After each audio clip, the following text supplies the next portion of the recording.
اعوذ باللہ من الشیطان الرجیم، بسم اللہ الرحمن الرحیم۔ پیارے بچوں، السلام علیکم ورحمۃ اللہ وبرکاتہ۔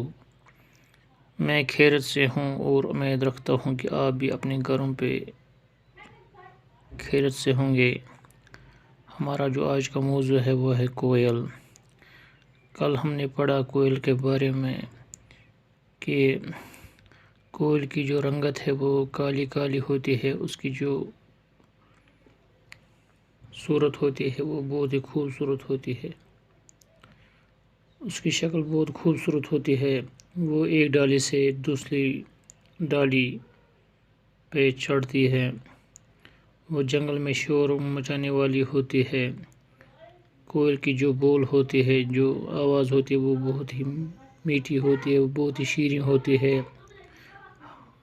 ہر وقت باغ میں کوئل کی آواز یعنی کوکو کی آواز سنائی دیتی ہے۔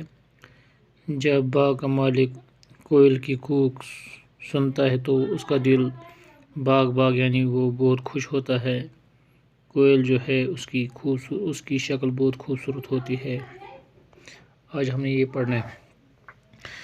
تجھ کو آموں سے رغبت ہے، آم کے باغوں سے الفت ہے، کوکو کرنے کی عادت ہے، کوک سے دل تڑپانے والی کوئل تیری کوک نرالی۔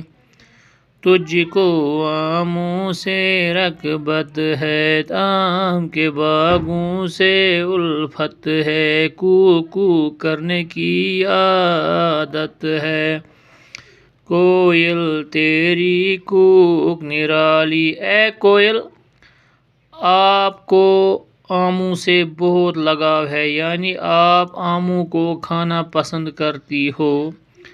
آم کے باغوں سے الفت ہے اور آم کے جو باغات ہیں ان سے آپ بہت پیار کرتی ہو۔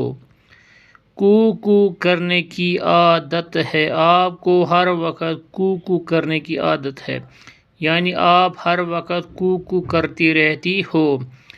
کوک سے دل تڑپانے والی کوئل تیری کوک نرالی۔ اے کوئل، آپ کی جو کوک ہے، آپ اس کوک کی وجہ سے سب کا دل تڑپاتی رہتی ہو۔ آپ کی جو کوک ہے وہ بہت ہی الگ تھلگ ہے۔ اس کا جو شاعر لکھنے والا ہے وہ ہے حفیظ الدین شوق۔ آؤ معنی یاد کریں۔ بچوں، یہاں پہ کچھ مشکل الفاظ دیے گئے ہیں، ان کے معنی بھی یہاں پہ دکھائی دیتے ہیں۔ بن یعنی جنگل، رٹ ہر وقت ایک ہی بات کہے جانا، لطف یعنی مزہ، عجب انوکھا نیا، رغبت شوق، الفت پیار و محبت۔ باقی وسلام۔